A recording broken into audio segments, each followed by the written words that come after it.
ಹರಿ ಓಂ ಗುರುಭ್ಯೋ ನಮಃ. ಆತ್ಮೀಯರೆಲ್ಲರೂ ಕೂಡ ನಮಸ್ಕಾರ. ಆತ್ಮೀಯರೇ, ನಾವೀಗ ನವಂಬರ್ ತಿಂಗಳ ಮಾಸ ಭವಿಷ್ಯದಲ್ಲಿ ಮೀನ ರಾಶಿಯವರಿಗೆ ಹೇಗಿರುತ್ತೆ ಅಂತ ನೋಡೋಣ.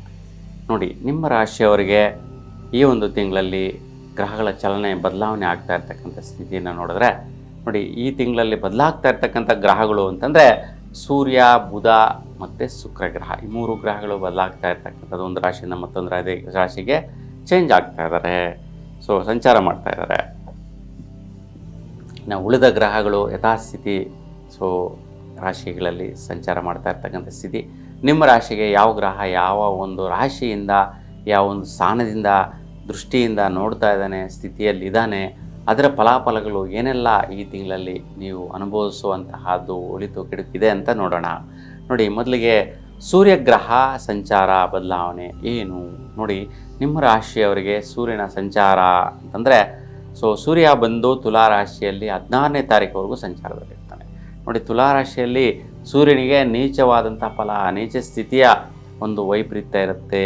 ಹಾಗಾಗಿ ಸ್ನೇಹಿತರಿಂದ ಸ್ವಲ್ಪ ಆರೋಗ್ಯ ಅಡಚಣೆಗಳುಂಟಾಗುವಂಥದ್ದು. ನೋಡಿ, ಸ್ನೇಹಿತರ ನಂಬಿಕೊಂಡು ಸ್ನೇಹಿತರ ವಿಚಾರಕ್ಕೋಸ್ಕರ, ಸ್ನೇಹಿತರ ಒಂದು ವ್ಯವಹಾರಗಳಿಗೋಸ್ಕರ ನಿಮಗೆ ಕಷ್ಟ ನಷ್ಟಗಳು ಬರುವಂಥದ್ದು, ಆರೋಗ್ಯ ವೈಪರೀತ್ಯಗಳು ಉಂಟಾಗುವಂಥದ್ದು, ಮಾನಸಿಕವಾಗಿ ದುಗುಡ ಉಂಟಾಗುವಂಥದ್ದು, ಸ್ವಲ್ಪ ವ್ಯತ್ಯಯಗಳುಂಟಾಗುವಂತಹ ಸ್ಥಿತಿಗಳು ಕೂಡ ಬರುವ ಸಾಧ್ಯತೆ ಜಾಸ್ತಿ ಇರುತ್ತೆ. ವಿಶೇಷವಾಗಿ ಸ್ನೇಹಿತರನ್ನ ಸ್ವಲ್ಪ ಹಣಕಾಸಿನ ವಿಚಾರದಲ್ಲಿ ಕೂಡ ವೈಪರೀತ್ಯಗಳಾಗುವಂಥ ಸಾಧ್ಯತೆಗಳು ಬರುವಂತಹದ್ದಿರುತ್ತೆ. ಸ್ವಲ್ಪ ಕಷ್ಟಗಳು ಬರುವಂತಹದ್ದೆಲ್ಲ ಕೂಡ ಎದುರಾಗುವಂತಹದ್ದು ಇರುತ್ತೆ. ಅದಕ್ಕೋಸ್ಕರ ಸ್ವಲ್ಪ ಸೂರ್ಯಗ್ರಹ ಶಾಂತಿ ಪರಿಹಾರ ಮಾಡಿಕೊಂಡ್ರೆ ಈ ಒಂದು ವೈಪರೀತ್ಯ ನಿವಾರಣೆ ಆಗುತ್ತೆ.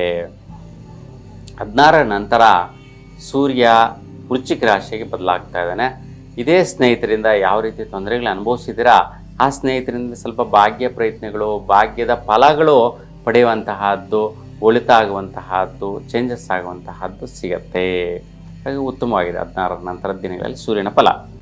ಇನ್ನು ಕುಜನ ಫಲ ನೋಡಿ, ಕುಜಗ್ರಹ ನಿಮ್ಮ ವೃಶ್ಚಿಕ ರಾಶಿಯಲ್ಲಿ ಸಂಚಾರ ಮಾಡ್ತಾ ಇರೋದ್ರಿಂದ ವಿಶೇಷತಃ ಸ್ವಲ್ಪ ಹಣಕಾಸಿನದ ಭಾಗ್ಯೋದಯಗಳು ಒದಗಿ ಬರುವಂತಹದ್ದು, ಸ್ವಲ್ಪ ಯಾವುದೋ ಒಂದು ಒಂದು ದುಡ್ಡು ಕಾಸು ಹೊರಗೆ ಪ್ರಯತ್ನ ಮಾಡಿರ್ತೀರಾ, ಅದರಿಂದ ಸ್ವಲ್ಪ ಬರುವಂತಹದ್ದು, ಇಲ್ಲ ಲೋನ್ ಪ್ರಾಜೆಕ್ಟ್ಸಲ್ಲಿ ಮುಂದುವರಿಸ್ತೀರಾ, ಆ ಲೋನುಗಳು ಸೆಟಲ್ಮೆಂಟ್ ಆಗಿ ಬರುವಂತಹದ್ದು, ಅದರಿಂದ ಹೆಲ್ಪ್ ಆಗುವಂತಹದ್ದು, ಇವೆಲ್ಲ ಕೂಡ ನಡೆಯುವಂಥ ಸಾಧ್ಯತೆಗಳು ಜಾಸ್ತಿ ಇರುತ್ತೆ. ಸ್ವಲ್ಪ ದುಡ್ಡು ಕಾಸು ವ್ಯವಹಾರ ಬಂತು ಅಂತಂದರೆ ನಿಮ್ಮ ಒಂದು ಆಲೋಚನೆಗಳು, ನಿಮ್ಮ ಒಂದು ಪ್ರಯತ್ನಗಳಿಗೆ ಭಾಗ್ಯವಾಗಿ ಲಭಿಸುವಂತಹ ಒಂದು ಅನುಕೂಲತೆಗಳು ಉತ್ತಮ ಸ್ಥಿತಿಯಲ್ಲಿ ಮುಂದುವರಿಯುತ್ತೆ. ಇನ್ನು ಬುಧನ ಬದಲಾವಣೆ ನೋಡಿ, ಬುಧಗ್ರಹ ಬಂದು ವಿಶೇಷವಾಗಿ ಒಂದು ವೃಶ್ಚಿಕ ರಾಶಿಯಲ್ಲಿ ಸಂಚಾರ ಮಾಡ್ತಾ ಇರ್ತಾನೆ 23ನೇ ತಾರೀಕುವರೆಗೂ. ಹಾಗಾಗಿ ನಿಮ್ಮ ಸ್ವಸ್ಥಾನ, ಮನೆಯ ಕುಟುಂಬದ ಕಡೆಯಿಂದ ಮತ್ತು ದಂಪತಿಗಳ ಕಡೆಯಿಂದ ಕೆಲವೊಂದು ಭಾಗ್ಯದ ಒಂದು ಬದಲಾವಣೆ ನೋಡಿ. ಏನೋ ಒಂದು ಮನೆ ಕಟ್ಟಿಸೋದಾಗಿರ್ಬೋದು, ಬಿಲ್ಡಿಂಗ್ ಕಟ್ಟಿಸೋದಾಗಿರ್ಬೋದು, ಪ್ರಾಪರ್ಟಿ ಮೇಲೆ ಏನಾದರೂ ವ್ಯವಹಾರ ಮಾಡೋದಾಗಿರ್ಬೋದು, ಭೂಮಿ ವಿಚಾರದಲ್ಲಿ ಪರ್ಚೇಸ್ ಮಾಡುವಂತಹದ್ದು, ಆ ಒಂದು ವಿಚಾರಕ್ಕೋಸ್ಕರ ಲೋನುಗಳು ಮಾಡುವಂತಹದ್ದು, ಮತ್ತು ಒಂದು ವೈದ್ಯಕೀಯ ಕ್ಷೇತ್ರದಲ್ಲಿರ್ತಕ್ಕಂಥವ್ರಿಗೆ ಭಾಳಷ್ಟು ಬದಲಾವಣೆಗಳು ತಂದುಕೊಳ್ಳುವಂತಹದ್ದು, ಚೇಂಜಸ್ ಮಾಡಿಕೊಳ್ಳುವಂತಹದ್ದು, ಮತ್ತು ವಿಶೇಷತಃ ಈ ಒಂದು ರೈತರುಗಳು ಬೆಳೆಗಳನ್ನು ಬೆಳೆಯುವಂತಹ ಅವರಿಗೆ ತುಂಬಾ ಉತ್ತಮವಾದಂತಹ ಫಲದಾಯಕವಾದಂಥ ಸಮಯ ಆಗಿರುತ್ತೆ. ಮತ್ತು ಯಾರೆಲ್ಲ ನೂತನವಾಗಿ ಪ್ರಾರಂಭಿಸುವಂತಹ ಅವರು ಭೂಮಿ ಪೂಜೆ ಮಾಡೋರಿಗೆ, ಮತ್ತು ಫ್ಯಾಕ್ಟ್ರಿಗಳು ಸ್ಟಾರ್ಟ್ ಮಾಡೋರಿಗೆ, ಇಂಥವ್ರಿಗೆಲ್ಲ ಶುಭವಾದ ಸಮಯ ಅಂತೇಳಿ ಹೇಳ್ಬೋದು. ಇದು ಕೂಡ ನಿಮಗೆ ಒಂದು 16ನೇ ತಾರೀಕಿಂದ 23ವರೆಗೂ ಈ ಒಂದು 7 ದಿನಗಳ ಕಾಲ ತುಂಬಾ ಶುಭವಾದಂತಹ ಸಮಯ ಅಂತೇಳಿ ಹೇಳ್ಬೋದು. ನೋಡಿ, 23ರ ನಂತರ ಬುಧನ ಬದಲಾವಣೆ ನೋಡಿ, ತುಲಾ ರಾಶಿಗೆ ಬರ್ತಾನೆ ವಕ್ರ ಸ್ಥಿತಿಯಲ್ಲಿ, ಅಂದರೆ ವೃಶ್ಚಿಕದಿಂದ ತುಲಾ ರಾಶಿಗೆ ಹಿಂಬದಿಯಲ್ಲಿ ಬರ್ತಾನೆ ವಕ್ರ ಸ್ಥಿತಿಯಲ್ಲಿ. ಹಾಗೆ ಸ್ವಲ್ಪ 23ರ ನಂತರ ಸ್ವಲ್ಪ ಅಲರ್ಜಿ ಆಗುವಂಥದ್ದು, ಶೀತ ಬಾಧೆ ಉಂಟಾಗುವಂಥದ್ದು, ಆರೋಗ್ಯದಲ್ಲಿ ವೈಪರೀತ್ಯ ಆಗುವಂತಹದ್ದು, ದೈಹಿಕವಾಗಿ ವ್ಯತ್ಯಯಗಳು ಉಂಟಾಗುವಂತಹ ಸ್ಥಿತಿಗಳು ಬರ್ತಾ ಇರುತ್ತೆ.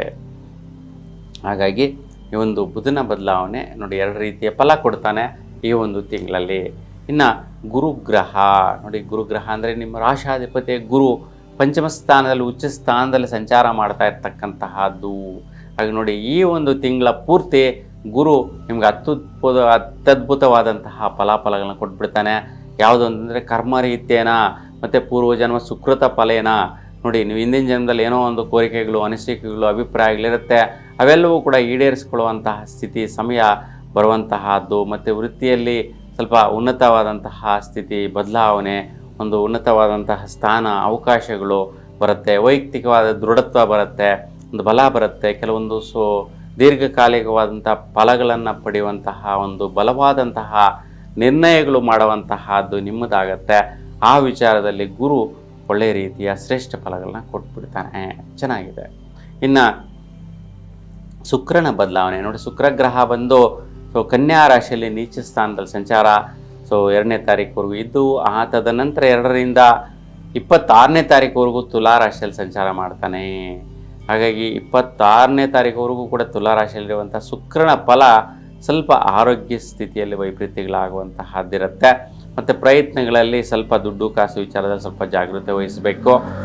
ಸ್ವಲ್ಪ ಕಷ್ಟಗಳಿಗೋಸ್ಕರ ದುಡ್ಡುಗಳು ಖರ್ಚಾಗ್ಬಿಡುವಂತಹದ್ದು, ಜಾಸ್ತಿ ಆಗಿಬಿಡುವಂಥದ್ದು, ಕೆಲವೊಂದು ಪ್ರಾಜೆಕ್ಟ್ಗಳ ಪ್ರಯತ್ನಗಳಲ್ಲಿ ಸ್ವಲ್ಪ ಜಾಸ್ತಿ ಹಣಕಾಸಿನ ಹೂಡಿಕೆ ಮಾಡುವಂತಹದ್ದು, ಇನ್ವೆಸ್ಟ್ಮೆಂಟ್ ಮಾಡುವಂಥದ್ದು, ಖರ್ಚು ಮಾಡುವಂತಹದ್ದು, ಇವೆಲ್ಲ ಕೂಡ ಜಾಸ್ತಿ ಬರುತ್ತೆ. ಅನಿವಾರ್ಯತೆ ಜಾಸ್ತಿ ಆಗುತ್ತೆ, ದುಡ್ಡಿನ ಅನಿವಾರ್ಯತೆ ಜಾಸ್ತಿ ಆಗುತ್ತೆ. ಮತ್ತು ಆರೋಗ್ಯ ವಿಚಾರವಾಗೂ ಕೂಡ ಸ್ವಲ್ಪ ಎಕ್ಸ್ಟ್ರಾ ಮೆಡಿಕಲ್ ಟ್ರೀಟ್ಮೆಂಟ್ಸ್ ತಗೊಳ್ಳುವಂತಹದ್ದು, ಹಾಸ್ಪಿಟಲ್ ಟ್ರೀಟ್ಮೆಂಟ್ ತಗೊಳ್ಳುವಂತಹ ಸಾಧ್ಯತೆಗಳು ಬರುವಂಥ ಸಾಧ್ಯತೆ ಇರುತ್ತೆ. ಹಾಗೆ ಅಮ್ಮನವರ ದರ್ಶನ ಮಾಡಿ ಈ ಒಂದು ವೈಪರೀತ್ಯ ನಿವಾರಣೆ ಆಗುತ್ತೆ. ಇನ್ನು 26ರ ನಂತರ ಈ ಒಂದು ಶುಕ್ರಗ್ರಹ ವೃಶ್ಚಿಕ ರಾಶಿಗೆ ಹೊರಡ್ತಾನೆ. ಹಾಗಾಗಿ ವೃಶ್ಚಿಕ ರಾಶಿಗೆ ಹೋದ ನಂತರ ವಿಶೇಷವಾಗಿ ನಿಮ್ಮ ಪ್ರಯತ್ನಗಳಿಂದ ಭಾಗ್ಯೋದಯ ಉಂಟಾಗುತ್ತೆ. ಏನು ನೀವು ಪ್ರಯತ್ನ ಮಾಡಬೇಕು ಅಂತಿದ್ದೀರಾ ಅವೆಲ್ಲವೂ ಕೂಡ ಸಕ್ಸಸ್ ರೇಟ್ ಜಾಸ್ತಿ ಆಗುತ್ತೆ, ಬಲಾಬಲಗಳು ಜಾಸ್ತಿ ಆಗುತ್ತೆ, ಒಳ್ಳೆಯ ರೀತಿ ಪ್ರತಿಫಲ ಸಿಗತ್ತೆ. ಹಾಗೆ ಈ ವಿಚಾರದಲ್ಲಿ ಯಾವುದೇ ರೀತಿ ವೈಪರೀತ್ಯಗಳು ಇರೋದಿಲ್ಲ, ಚೆನ್ನಾಗಿರುತ್ತೆ. 26ರ ನಂತರ ಶುಕ್ರನ ಫಲ. ಇನ್ನು ಶನಿ ಗ್ರಹ ನೋಡಿ, ನಿಮ್ಮ ರಾಶಿಯಲ್ಲೇ ಜನ್ಮ ರಾಶಿಯಲ್ಲೇ ಶನಿ ಇರ್ತಕ್ಕಂತಹದ್ದು. ಹಾಗಾಗಿ ಸ್ವಲ್ಪ ನಿಮಗೆ ಒಂದು 5-6 ತಿಂಗಳಿಂದ ಸ್ವಲ್ಪ ಚಿಂತೆ, ಸಮಸ್ಯೆಗಳು, ಯೋಚನೆಗಳು, ಒತ್ತಡಗಳು ಇರುತ್ತೆ. ವೈಯಕ್ತಿಕವಾಗಿ ಆಲೋಚನೆಗಳು ಜಾಸ್ತಿ ಇದೆ, ಸ್ವಲ್ಪ ದೀರ್ಘಕಾಲಿಕವಾದಂಥ ಯೋಚನೆಗಳು ಮಾಡುವಂತಹದ್ದಿರುತ್ತೆ. ಅದಕ್ಕೆ ಸ್ವಲ್ಪ ಸ್ಟ್ರೆಸ್ ಇದೆ, ಒತ್ತಡ ಇದೆ. ಅದು ಯಾವ ವಿಚಾರಗಳಿಂದ ಬರುವಂತಹ ಆದಾಯ ವಿಚಾರ ಆಗಿರ್ಬೋದು ಮತ್ತು ಖರ್ಚು ಮಾಡುವಂಥ ವಿಚಾರ ಆಗಿರ್ಬೋದು. ಯಾಕೆಂದರೆ ಬರುವ ಆದಾಯ ಇಷ್ಟರ ಮಟ್ಟಿಗೆ ಇದೆ ಅಂದರೆ ಖರ್ಚು ಎಷ್ಟು ಮಟ್ಟಿಗೆ ಇದೆ ಅಂತ, ಈಕ್ವಲ್ ಆಗಿದೆಯಾ, ಜಾಸ್ತಿ ಇದೆಯಾ, ಕಡಿಮೆ ಇದೆಯಾ ಅಂತ ವೈಯಕ್ತಿಕವಾಗಿ ನಿಮ್ಮ ಆಲೋಚನೆಗಳು ಈ ಖರ್ಚು ವೆಚ್ಚಗಳ ಬಗ್ಗೆ, ಆದಾಯ ವ್ಯಯಗಳ ಬಗ್ಗೆ ಹೆಚ್ಚಿನ ಸ್ಥಿತಿಯಲ್ಲಿ ನೀವು ಮನೋಸ್ಥಿತಿಯನ್ನು ಇನ್ವಾಲ್ವ್ಮೆಂಟ್ ಕೊಡುವಂತಹ ಒಂದು ಮನಸ್ಥಿತಿ, ಹಾಗೆ ಚಿಂತೆ ಮಾಡುವಂತಹದ್ದು, ಯೋಚನೆ ಮಾಡುವಂತಹದ್ದು ನಡೀತಾ ಇರುತ್ತೆ. ಹಾಗಾಗಿ ಸ್ವಲ್ಪ ಶನಿಯ ದರ್ಶನ ಮಾಡಿ ಅಲ್ಲಿ 8 ಎಳ್ಳುಬತ್ತಿಗಳನ್ನು ಬೆಳಗಿಸೋದ್ರಿಂದ ಒಂದು 8 ದಿನಗಳ ಕಾಲ ಈ ಒಂದು ತಿಂಗಳಲ್ಲಿ ಮಾಡಿದ್ರೆ ತುಂಬ ಶುಭ ಫಲ ಪಡಿತೀರಾ.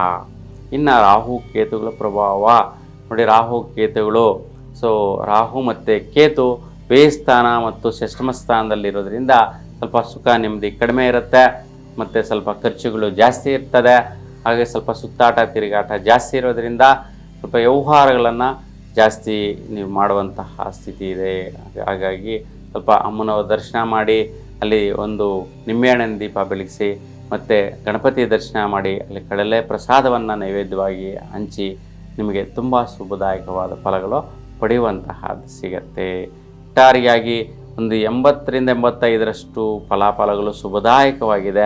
ಇನ್ನೊಂದು 15ರಷ್ಟು ಫಲಗಳು ವೈಪರೀತ್ಯ ಇರ್ತಕ್ಕಂಥದ್ದು. ಹಾಗೆ ಹೆಚ್ಚಿನ ಫಲಾಫಲಗಳು ವೃಶ್ಚಿಕ ರಾಶಿ ಬಿಟ್ಟರೆ ನಿಮ್ಮ ರಾಶಿಯವರಿಗೆ ಸಿಗುವಂತಹದ್ದಿದೆ. ಟೋಟಲಾಗಿ 12 ರಾಶಿಗಳಲ್ಲಿ ಹೆಚ್ಚಿನ ಫಲ ಸಿಗುವಂತಹದ್ದು ಈ ತಿಂಗಳಲ್ಲಿ. ಹಾಗಾಗಿ ಒಳ್ಳೆಯದಾಗಲಿ, ನಿಮ್ಮ ಇಷ್ಟದೇವರ ಅನುಗ್ರಹ ಸದಾಕಾಲ ನಿಮ್ಮ ಮೇಲೆ ಇರಲಿ ಅಂತ ಭಗವಂತನಲ್ಲಿ ಪ್ರಾರ್ಥಿಸ್ತಾ ಎಲ್ಲರಿಗೂ ಕೂಡ ಶುಭವಾಗಲಿ. ನಮಸ್ಕಾರ.